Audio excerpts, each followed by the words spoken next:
Ny laza kosa ny ambassadeur américain zay monina sy miasa eto amintsika Robert Yamati fa efa tsara ny nanesorana ny fanagadrana ny mpanao gazety tao anatin'ilay volavolan-dalàna mifehy ny serasera fa tokony fampiresana ihany koa izy ny mikasika an'ireo lamandy raha vao marina fa nisy ny fahadisoana teo amin'ny fanatanterahana izany hoe asa fanaovan-gazety izany.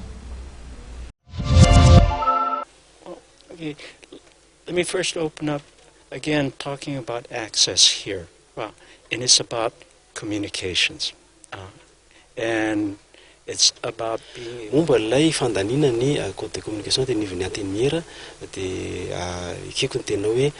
nisy zavatra tsy ampy any tao anatin'ny taloha lay fandanana azy raha ny rariko raha ny satroko de mba hoe nisy adihevitra sy fanakalozana bebe kokoa taloha nandanina azy satria efa teo lay code tamin'ny endriny tamin'ny voalohany olona maro mpandray anjara sy ankolafikery maro no niara-niketrika namokatra anazy iny de tateorina nisy ny fanovana andin'ny sy andalana vitsivitsy zay hitako hoe andalana zay mitondra zavatra fanatsarana raha ampitaina amin'ilay endriny tany am-boalohany